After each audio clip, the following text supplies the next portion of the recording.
भगवान अर्जुन से कह रहे हैं, ऐसा नहीं है कि किसी काल में मैं नहीं था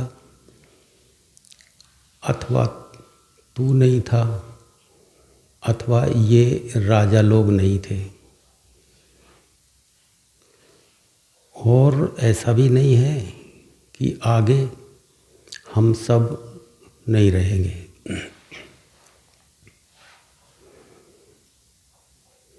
क्योंकि ये जीवात्मा जैसे मनुष्य के अंदर बालकपन, जवानी और वृद्धा अवस्था प्राप्त करते हुए मृत्यु को प्राप्त हो जाती है, इसी तरह अगले जन्मों में भी ये क्रम चलता रहता है।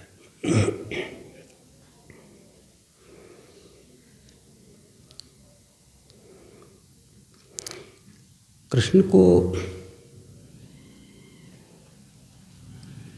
ये पिछले जन्म और अगले जन्म की बात अर्जुन से क्यों करनी पड़ रही है, यह है देखने की बात। क्योंकि जो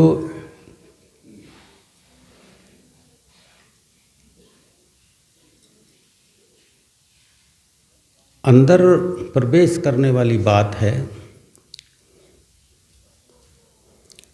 जो सत्य को जानने वाली बात है, अर्जुन उसे सरलता से नहीं मान रहा था।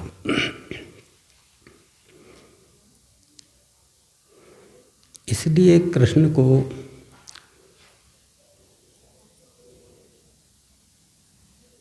जो उसके अटकाव थे, उन अटकावों को तोड़ना पड़ रहा है। ये अटकाव क्या आ गया था अर्जुन के पास में, वो ये था कि वो अपने पितामह और गुरुजन जो उस तरफ खड़े थे और रिश्तेदार खड़े थे, परिवार के लोग खड़े थे, चाचा, ताऊ, मामा, भाई बंद,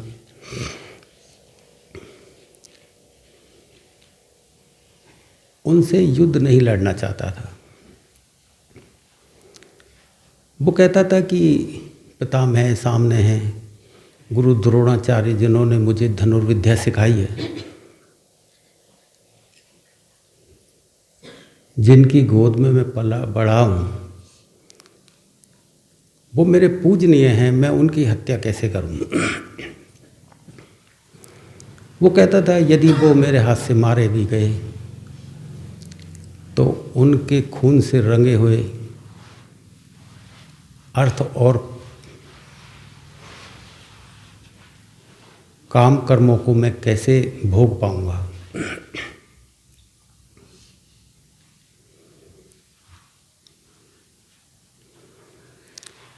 अर्जुन की इस मोह वाली दशा को कृष्ण देख रहे थे, और वो ये भी कह रहा था कि इससे बढ़िया तो मैं भिक्षाटन करके खा लूँ तो ज़्यादा अच्छा है, मैं अपने प्रियजनों को मारूं, इससे बढ़िया तो मैं भीख मांग के खा लूँ, ये ज़्यादा बढ़िया है, कट जाएगा मेरा जीवन तो ऐसे ही, लेकिन कम से कम मैं अपनों को मारने के पाप से तो बच जाऊंगा।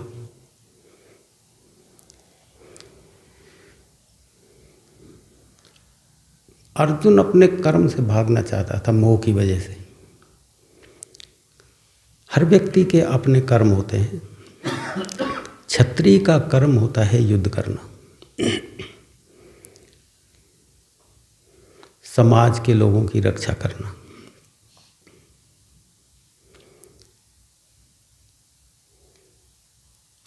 और वो इस कर्म से बचना भी इसलिए चाह रहा था क्योंकि सामने अपने खड़े हैं, गुरुजन खड़े हैं, रिश्तेदार खड़े हैं, प्रियजन हैं, मित्र हैं, भाई बंद हैं। कर्म से बचना किसी वजह से चाह रहा था, भजन करना किसी वजह से चाह रहा है कि जंगल में जाके भजन कर लूँ, भजन करने की उत्कंठा स्वयं के अंदर लगती है कि उसमें कोई वजह नहीं होती।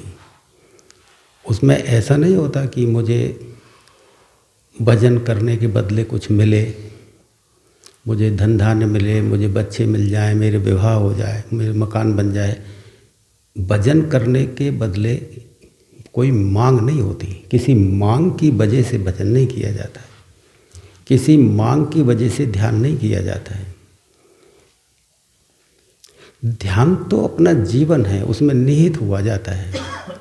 ध्यान कोई अलग से व्यवस्था नहीं है कि ध्यान कोई अलग से कोई चीज़ है जिसे प्राप्त कर लिया जाए। ध्यान तो अपना जीवन है। हमने अपने जीवन को बिखेर दिया है, हम विभिन्न दिशाओं में भाग रहे हैं। ये भागदौड़ को रोक करके अपने अंदर सिमटना है ध्यान का। जो ध्यान था कि मैं तो वहाँ जाके भजन करूँगा, ध्यान करूँगा, वो वजह से था कि मैं चला जाऊँगा तो कम से कम ये हत्याएं नहीं होगी और मैं पाप से बच जाऊँगा। जबकि ध्यान जो है वो समस्त में व्याप्त होता है, अच्छे में भी बुरे में भी। ऐसा नहीं है कि ध्यान कोई अलग से की हुई व्यवस्था हो कि ध्यान अच्छे में तो हो और बुरे में ना हो, फूलों में तो हो कांटे में ना हो, अंधेरे उजाले में तो हो अंधेरे में कोई प्रभाव ना हो। ध्यान का मतलब है संपूर्णता को जो घेरे, सबको घेरे, वो होता है ध्यान। ध्यान की तरंग एक कोने में स्थापित नहीं होती, वो तो दिए की सी रोशनी है, चारों तरफ बिखरती है। तो जब अर्जुन कह रहा था कि मैं तो जंगल में जा कर के ध्यान करूं, भजन करूं, तो सतगुरु जो थे, कृष्ण जो सतगुरु थे उसके, तो उसकी इस बात को समझ गए कि ये ध्यान को कर्म से भाग के करना चाह रहा है। ध्यान तो समष्टि में व्याप्त है, कर्म करते हुए भी ध्यान हो सकता है। कर्म से दूर भाग के ध्यान करने की क्या जरूरत है? लेकिन कर्म को ठीक से अर्जुन समझ नहीं रहा है, ये ज्ञान देना था उसे कि कर्म को यदि ये सही से समझ जाए तो फिर ये ध्यान को जंगल में जाके नहीं करेगा। जंगल में ध्यान थोड़ी किया जा सकता है कि तुम बर्फ़ के पहाड़ पे चढ़ गए तो वहाँ कोई परमात्मा पहाड़ पे चढ़ के बैठा है। परमात्मा तो सर्वव्याप्त है, सब जगह मौजूद है। जो चीज़ सब जगह मौजूद है तो कर्म से अलग कैसे हो जाएगा वो जो तुम कर रहे हो? मैं तो तुमसे यहाँ तक कहता हूँ कि यदि तुम वासना में भी मौजूद हो और तुमने वासना को भी ठहर के देख लिया तो वहाँ भी ध्यान को ही पाओगे। यदि वासना में मौजूद हो तुम और तुम वहाँ ठहर गए पूर्णता से, तो वासना का आनंद ध्यान का आनंद बन जाएगा किसी भी वासना में। लेकिन आदमी ठहरता कहाँ है ध्यान में? वो तो देख ही नहीं पाता पूरी नज़र से, एकटक होके तो कुछ चीज़ देख ही नहीं पाता। वो तो खो जाता है, सो जाता है। सोई हुई अवस्था में कर्म जो किए जाते हैं वो आदमी को स्वर्ग और नरक, अच्छे और बुरे में ले जाते हैं। तो अर्जुन जिस समय कह रहा था कि मैं तो ध्यान कर लूँ और मैं मेरे गुरुजनों को और पितामह को कैसे मारूं, अपने भाई बंधुओं को, अपने रिश्तेदारों को मैं तो नहीं मारना चाहता। तो अर्जुन कृष्ण अपने तरीके से उसे बताते हैं। वैसे तो उन्होंने काफ़ी पैंतरे बदले बताने के, लेकिन अब जो कह रहे हैं वो ये है कि अर्जुन तू मुझे ये बता कि कोई समय ऐसा रहा है जिस समय तू ना रहा हो? कितने जन्म तेरे हो गए, उस समय मैं भी था और तू भी था, और ये जो तेरे सामने राजा लोग खड़े हैं ये भी थे। और ऐसा भी नहीं है कि तू इनको मार देगा तो ये मर ही जाएंगे, इनके शरीर नष्ट होंगे केवल, आगे फिर ये कोई दूसरा शरीर धारण कर लेंगे। तो तेरे मारने से मरे ही कहाँ, ये बता। यदि तेरे मारने से मर जाएं तो मैं समझूं कि भाई ठीक है, पाप लगेगा।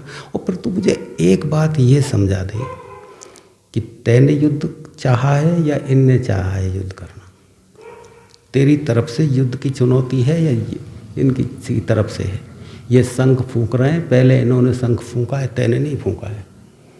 ये इन्होंने चैलेंज किया है कि युद्ध लड़, और यदि तू युद्ध करके, युद्ध को छोड़ करके और तू जंगल में भजन करने भी चले जाएगा तो भी युद्ध टल नहीं रहा है, फिर भी युद्ध होगा। और जब ज़्यादा लोगों को ये मारेंगे तो कृष्ण शांति प्रस्ताव लेके भी चले गए थे उन लोगों के पास में, कौरवों के पास में, कि भाई युद्ध मत करो, युद्ध मत करो, युद्ध में हिंसाएं होंगी, पाप चढ़ेगा, किस तरह से खून बह जाएगा, माताएं विधवा हो जाएंगी, बच्चे अनाथ हो जाएंगे, तो ऐसा मत करो। लेकिन उन्होंने तो नहीं माना। और जब नहीं माना कि हम तो एक तो वो कह रहे थे ज़्यादा नहीं तो 5 गांव ही दे दो इनको, और दुर्योधन कह रहा था मैं तो सुई की नोक के बराबर भी नहीं दूँ, हम तो युद्ध करेंगे।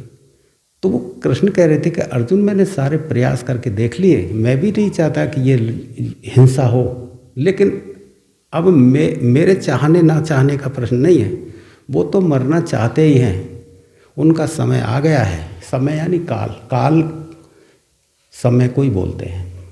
जैसे मानो कोई भाई समय आएगा जब ये हो जाएगा, तो वो समय यानी काल, काल को ही समय बोलते हैं कि इनका काल आ गया, अब इनका समय आ गया, ये मरना ही चाहते हैं, तेरे युद्ध ना करने से कोई फर्क नहीं पड़ेगा। और तू ऐसे सोच रहा है कि वो मेरे पितामह हैं, वो मेरे गुरुवर हैं, वो मेरे भाई हैं, चाचा के लड़के, मामा के, वो सोच रहे हैं ऐसा।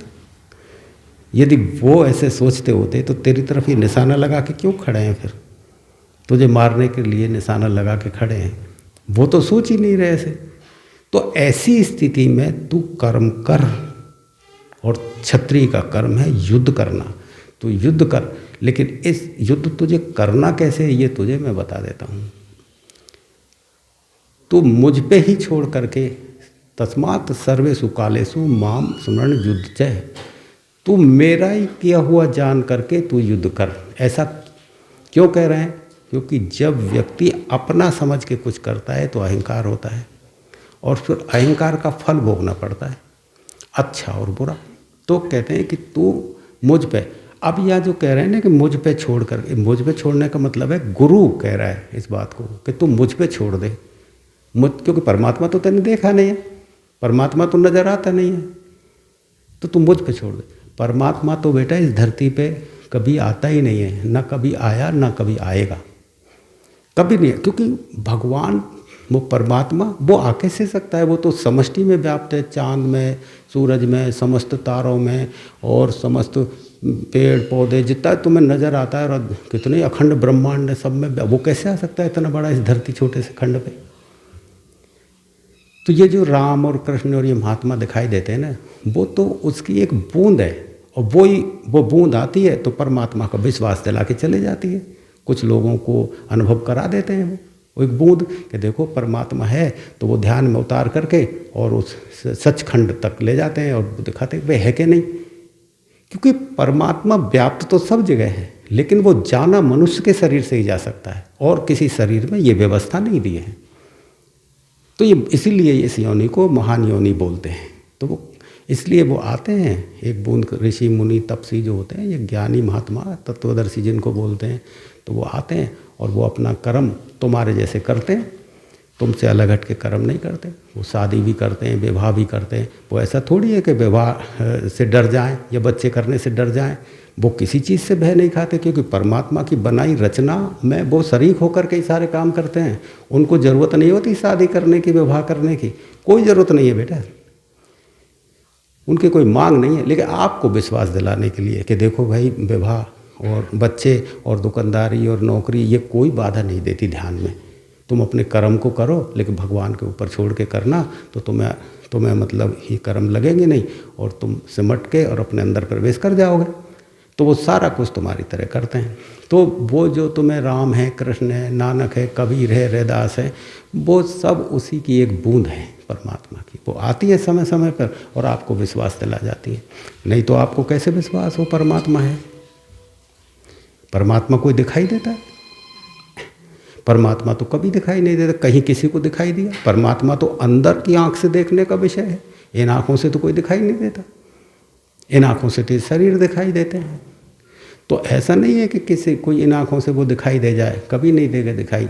परमात्मा तो अंदर की आँख से अनुभव किया जाता है, तब उसके विराट का पता लगता है, तब उसके फैलाव का पता लगता है। जब जीवन की एक रूपता में उसको जाना जाता है, अलग से नहीं। ऐसा नहीं है अलग से जानने का विषय हो, उसमें ही निहित होकर के जाना जाता है। इसलिए कृष्ण कहते हैं कि हे अर्जुन, परमात्मा को उसमें निहित होकर के, उसमें डूब के जाना जाता है। इसीलिए तू कर्म में डूब करके ही तू युद्ध कर, कर्म में डूब करके। क्योंकि कर्म करते समय तू सोचेगा कि पाप लगेगा कि पुण्य लगेगा, कि अच्छा होगा कि बुरा होगा, कि गुरु है कि वो, तू उस पर छोड़ दे। क्योंकि तू युद्ध नहीं कर रहा है, वो करना चाह रहे हैं युद्ध। तू युद्ध करना, वो करना चाह रहे हैं और आई पड़ी है उनकी, तो तू परमात्मा पे छोड़ के, मुझ पे छोड़ के, और तू युद्ध कर। तस्मात् सर्वेषु कालेषु माम स्मरण युद्ध चय, कि सभी कालों में उठते हुए, बैठते हुए, खाते हुए, पीते हुए, तू उसी एक में डूब करके कर सारे कर्म। खाता है तो उसी में खा, सोता है तो उसी में सो, पीता है तो उसी में सो, चलता है तो समझ वो ही चल रहा है, पी रहा है तो समझ वो ही पी रहा है, भूख लग रही है तो समझ के वो उसी को लग रही है। ये है। तो तू इस तरह से जब एक रूप होगा ना, तो तेरे इस युद्ध में भी तू एक रूप हो जाएगा। युद्ध को भी तू उसी तरह से तन्मयता से करेगा कि ये भी उसी की आवश्यकता है, मैं तो एक निमित्त मात्र हूँ। तो तू युद्ध कर। तो इसलिए वो किसी, कृष्ण हिंसा नहीं करवाना चाह रहे हैं, किसी को मरवाना नहीं चाह रहे। वो क्यों चाहेंगे मरवाना? लेकिन जब आ पड़ी है बात, तो उसका समाधान युद्ध ही था और कोई समाधान नहीं था। और कृष्ण तो ये जानते भी थे कि जो सामने खड़े हैं वो सब पापी लोग हैं, वो धर्म के विरुद्ध ही आचरण करने वाले लोग हैं। उन्होंने भरी सभा में अर्जुन की पत्नी का चीरहरण किया, उन्होंने जुए में उनको धोखे से हराया पांडवों को। 14 वर्ष का उनको वनवास भोगना पड़ा, अज्ञातवास भी भोगना पड़ा 1 साल के लिए। उनको मारने की कितनी कितनी व्यवस्थाएं करी, लाक्षागृह उन्होंने बनवाया, उनके राज्य को उन्होंने छीना, कितना वो किया अपराध। तो वो अधर्म के रास्ते पे भी चल रहे थे, तो उनका मरना भी ठीक समझ, समाज की रक्षा के लिए, समाज के हित के लिए। पापी यदि दूर हो जाए तो समाज में ज़्यादा अच्छी व्यवस्थाएं बैठ जाती हैं। तो फिर कृष्ण अर्जुन को विश्वास दिलाते हैं कि ये अर्जुन, तू जरा सोच के देख, कौन सा ऐसा समय रहा जब मैं नहीं था, तू नहीं था, अथवा ये राजा लोग नहीं थे, और ये तू कैसे कह सकता है कि हम सब फिर आगाड़ी नहीं रहेंगे। यानी वो पुनर्जन्म को पुख्ता कर रहे हैं कर अर्जुन के सामने, कि आदमी इसी जन्म के लिए नहीं है, आदमी के जन्म होते रहे हैं और आगे भी होंगे। ये मतलब निकलता है इसका, कि आदमी ऐसा नहीं है कि लास्ट है, उसके कर्म अनुसार वो योनियाँ भोगता रहेगा, आगे भी रहेंगे। तो तुम्हारे अंदर एक प्रश्न उठ सकता है, तो कृष्ण अर्जुन के साथ में हमेशा हर काल में थे, तो ऐसे ही थे कि इस शरीर से? नहीं, कृष्ण चेतन रूप हैं। आदमी का शरीर जन्म लेता है तो परमात्मा भी उसके साथ ही जन्म लेता है, आत्मा के रूप में। आदमी जब जन्म लेता है, यदि आत्मा ना हो यानी चेतना ना हो, तो आदमी कैसे देख सकेगा? आंखें हो चाहे लेकिन नहीं देख पाएगा, कान हो लेकिन नहीं सुन पाएगा, चली फिर नहीं पाएगा। वो चेतना ही तो आदमी को चलाती फिराती है। तुम देखो, जब आदमी के प्राण निकल जाते हैं, मर जाता है, आंखें हैं उसके पास, कान है उसके पास, मुंह है उसके पास, सारे अंग यूं की यूं मौजूद है।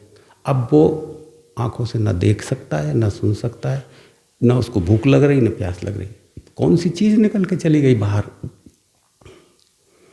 कौन सी चीज़? वो ही चेतना निकल के चली गई बाहर, जिसके लिए कृष्ण कहते हैं कि जिस जन्म में, कौन से जन्म में मैं नहीं था। मैं का मतलब है चेतना, परमात्मा बन के बात कर रहे हैं कृष्ण। ऐसा नहीं मोर पंख लगा के हर जन्म में उसके साथ रहे हो रूप बदल के, नहीं। कृष्ण तो बिल्कुल मुक्त थे। तो वो तो कहते थे कि तेरे तो जन्म इस कर्म अनुसार हुए हैं, लेकिन तेरे अंदर जो चेतना थी, तेरे अंदर जो आत्मा थी, उसी परमात्मा की थी, जिसे मैं जान गया हूँ। कृष्ण आत्मा को परमात्मा में मिला करके परमात्मा ही बन गए थे। हर योगी, कोई भी व्यक्ति, साधक यदि अपनी आत्मा को परमात्मा में मिला लेता है तो वो परमात्मा ही बन जाता है। वो कह सकता है अहम ब्रह्मास्मि, कह सकता है कि मैं ही परमात्मा हूँ। ये उसका अहंकार नहीं है, ये उसकी जानकारी बताना है। यदि कोई व्यक्ति कोई जुड़ गया परमात्मा से और एक हो गया और वो कहे मैं परमात्मा हूँ, तो तुम ये कह सकते हो यार अपने आप को भगवान बता रहा है। अरे बता नहीं रहा, वो तुम्हारे ऊपर कोई शासन नहीं करना चाह रहा है, वो अपना कोई इतना बड़प्पन नहीं दिखा रहा, वो अपना परिचय दे रहा है कि मैं इतना हूँ। लेकिन महात्मा ऐसे करते नहीं है बेटा, क्योंकि वो जानते हैं कि आदमी निचले स्तर पर रह रहा है तो वो निचली भाषा बोल करके काम चलाते हैं। वो तो कहते हैं मैं तो कुछ भी नहीं, दास हूँ मैं तो तुम्हारा। वो कहते क्योंकि इसी भाषा को परिचित हैं, वो तो इस भाषा में उनको मिलने में क्या फ़र्क पड़ रहा है। और एक मालिक है, वो वही दास बन सकता है। जो मालिक नहीं है वो दास, दो कौड़ी का दास, उसमें दास तत्व दिखाने की होती है। तो जो मालिक है जितना उसमें उसका हित है, दास में भी उतना ही। तो कहते हैं मैं तो तुम्हारा दास हूँ, वो तो आगे से हाथ जोड़ लेगा।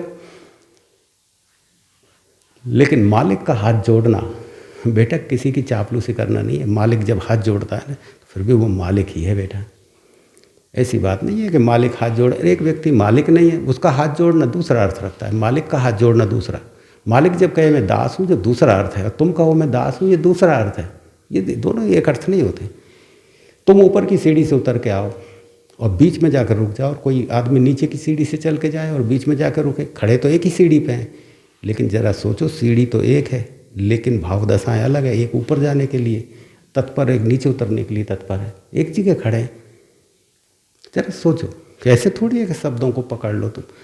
तो कृष्ण जब कहते हैं कि रे अर्जुन मेरे भी तेरे भी बहुत सारे जन्म हुए, तो उसका मतलब ये है कि तेरे तो कर्मानुसार जन्म होते रहे, लेकिन मेरी चेतना तेरे आत्मा में हमेशा रही है। इसलिए जिस समय तू था इस समय मैं भी रहूँगा, और ये जितने राजा लोग खड़े हैं वो भी रहेंगे, क्योंकि उनमें भी मैं ही हूँ चेतना, और आगे भी ऐसा ही होता रहेगा। ये मुक्त कब होगी चेतना? जिस समय तू कर्म करते हुए ही ध्यान को उपलब्ध, ध्यान को और कर्म को अलग नहीं समझेगा।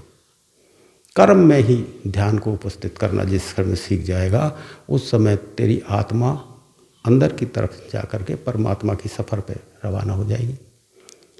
तो अर्जुन से जो पुनर्जन्म की बात कर रहे हैं, इसका मतलब ये नहीं कृष्ण के जन्म बार बार होते रहे और बार बार आगे भी होते रहेंगे, ऐसा कुछ नहीं है। चेतना आती है और चेतना बूंद रूप में आकर के तुम्हारे अंदर, तुम्हारा जन्म हुआ तो उसका परमात्मा के तुम्हारे साथ जन्म हुआ है।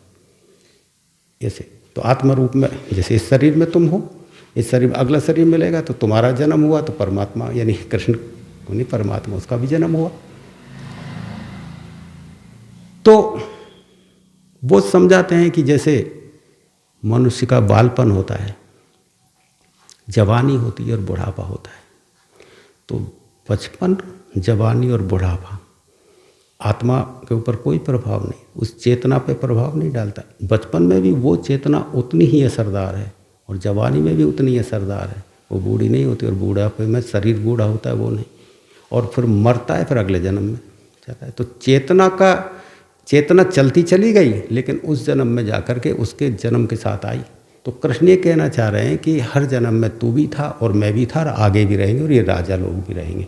मुक्त तब होंगे जब ध्यान करेंगे, जब आत्मा को जानेंगे। जब आत्मा को जान लेंगे और उसमें जा कर के निहित हो जाएंगे, तो ये भी यही कह सकेंगे अहम ब्रह्मास्मि। जो जान लेगा वो मेरी तरह ही कहेगा अहम ब्रह्मास्मि। सतगुरु के सामने सबसे बड़ी जो चुनौती होती है वो शिष्य को साफ करने की होती है। अर्जुन इतना उलझा हुआ था, वो बाहर के क्रियाकलापों में उलझा था, वो संसारी था पूरी तरह से। उसने तो कभी आत्मा का नाम तो सुना था, परमात्मा को सुना था, लेकिन उसको ऐसा ध्यान को भी सुना था उसने कि ध्यान भी होता है, लेकिन सतगुरु के मुँह से ध्यान को नहीं सुना था, सतगुरु के मुँह से परमात्मा को नहीं सुना था, सतगुरु के मुँह की आवाज़ नहीं थी आत्मा।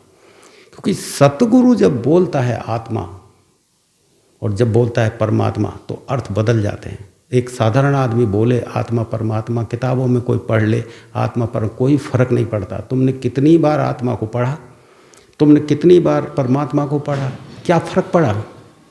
तुम तो वैसे की वैसे ही रहे। लेकिन कृष्ण जब बोलते हैं ना आत्मा, तो जीवन परिवर्तन के लिए आतुर हो जाता है।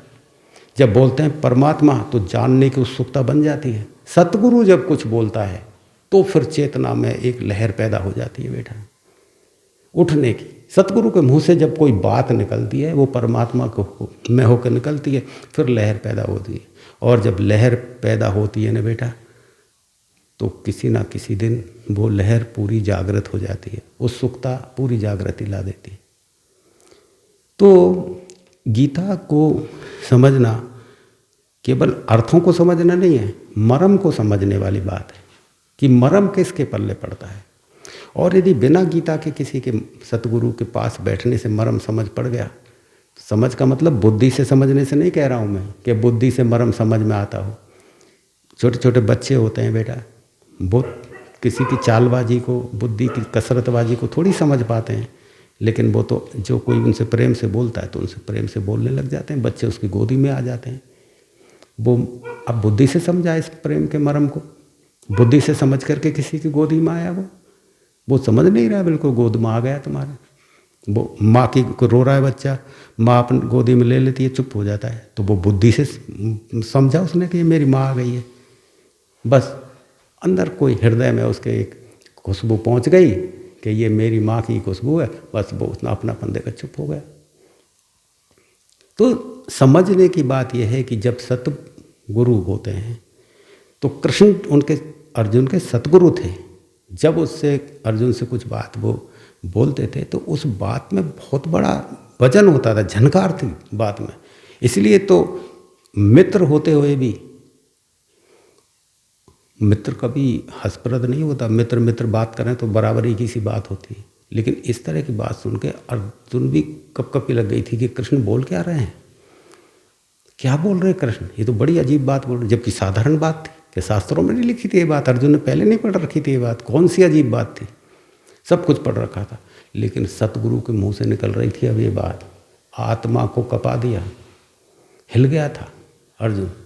और जैसे ही वो हिला, क्योंकि वो तो भरा हुआ था, सामाजिक आदमी था और साधारण आदमी नहीं था, सब कुछ पड़ा था, भरा हुआ था, प्रश्न पे प्रश्न दांगे जा रहा था। ऐसा है तो ऐसा कैसे, ऐसा है तो ऐसा कैसे, ऐसा कैसे हो सकता है, वैसा कैसे हो सकता है, सीधे जटिल था बहुत ज़्यादा। तो कृष्ण इस समय उसकी जटिलता को ऐसा कह के तोड़ रहे हैं कि अरे तू थोड़ी मार रहा है, आत्मा थोड़ी मरती है, इनके तो कितने ही जन्म पहले हो और आगे हो जाएंगे, तू आत्मा को थोड़ी मार सकता है। तो ऐसे जटिलता को तोड़ रहे हैं। आगे वो दूसरा उदाहरण से तोड़ें। इस तरह से वो अर्जुन की जटिलता को तोड़ते चले जा रहे हैं और ध्यान को पिरोना चाह रहे हैं, अर्जुन के अंदर ध्यान से जोड़ना चाह रहे हैं। तो जिस समय अर्जुन का सारा अहंकार विदा हो गया, यानी उनकी शरणागति जब पुख्ता हो गई गुरु के प्रति अर्जुन की, तो उसी समय उसका विराट खुल गया था। सतगुरु को कोई जोर नहीं लगाना पड़ता है बेटा अंतर्मुख करने के लिए, शिष्य के लिए, बस उसके अंदर तो ऊर्जा निकलती रहती है, गुरु के अंदर से ऊर्जा निकलती रहती है। तुम्हारी उसकी बराबर की ऊर्जा करने पर जोर रहता है कि तुम्हारी उसके बराबर की ऊर्जा बन जाए, कि उसकी ऊर्जा तुम में फट से प्रवेश कर जाए, ये होता है सबसे बड़ी बात। तो जिस समय अर्जुन के सवाल गिर गए थे और वो इतना सरल हो गया था, तो वो तो कृष्ण के अंदर तो ऊर्जा निकल ही रही थी, वो फट से टकरा गई उसकी आत्मा के और फट से विराट खुल गया एक झटके में। कोई उसको क्रिया करवाई, कोई विधि करवाई, कोई साधना करवाई थी कितनी सी देर में, कोई साधना, आज ये लोग साधना करवाते रहते हैं, ये क्रिया करो, ये साधना करो, ये आसन लगाओ, ये प्राणायाम करो, ये सब बकवासबाजियाँ हैं। सतगुरु के पास में बैठना ही पर्याप्त है, केवल निर्मलता आनी चाहिए, और निर्मलता केवल गुरु के पास बैठने से, उसकी बात सुनने से आती है। अपनी अकड़ छोड़ दीजिए, वही हुआ अर्जुन के साथ, उसने अपनी अकड़ छोड़ दी, फट से मतलब जो विराट उसका खुल गया। विराट का मतलब है थोड़ा सा क्षेत्र, हल्का फुल्की साधना चालू हो गई उसकी, ध्यान के अंदर प्रवेश कर लिया, और प्रवेश करते ही जो उसने देखा उसी से डर गया, वो तो काँप रहा था, इस तरह से काँपने लग गया, और वो काँप भी रहा है, गदगद भी हो रहा है, काँप भी रहा है, गदगद भी हो रहा है, यानी वो डर भी रहा है प्रथम अनुभव से, और उसके आनंद से वो गदगद भी हो रहा है। दो तरह की चीज़ चल रही है बेटा। यानी जैसे माँ का सा हो गया ना कि माँ प्रसव में है, तो जन्म जब देती है तो चिल्लाती भी है, डरती भी है, काँपती भी है, पीड़ा भोग रही होती है, लेकिन एक नया जीवन उसके शरीर से निकल रहा है तो वो उसकी गदगद भी होती है। तो इस तरह की व्यवस्थाएं, जो ध्यान की अलग व्यवस्थाएं बेटा, जब चलता है ना साधक, तभी अनुभव में आती है। सतगुरु तो पूरी कोशिश ही करता है समझाने की, इधर उधर से मिला मिलू के बातें आप तक पहुंचाने की, कि आप में उत्सुकता लग जाए, किसी तरह से उस तरफ रवानगी होने के लिए आपका एक विचार बन जाए, आपके अंदर एक भाव बन जाए, इसलिए उसकी कोशिश है बस केवल, और कुछ नहीं है। ऐसा नहीं है कि उसने इतना कह के सब बता दिया, कुछ नहीं बताया बेटा। वो उत्सुकता के लिए थोड़ा सा जो भी है हल्का फुल्का जितना समझ में आ सकता है उतना बता देते हैं। चलो बेटा, आज का प्रवचन यही समाप्त करते हैं। श्री कृष्ण गोविंद हे नाथ नारायण वासुदेवा।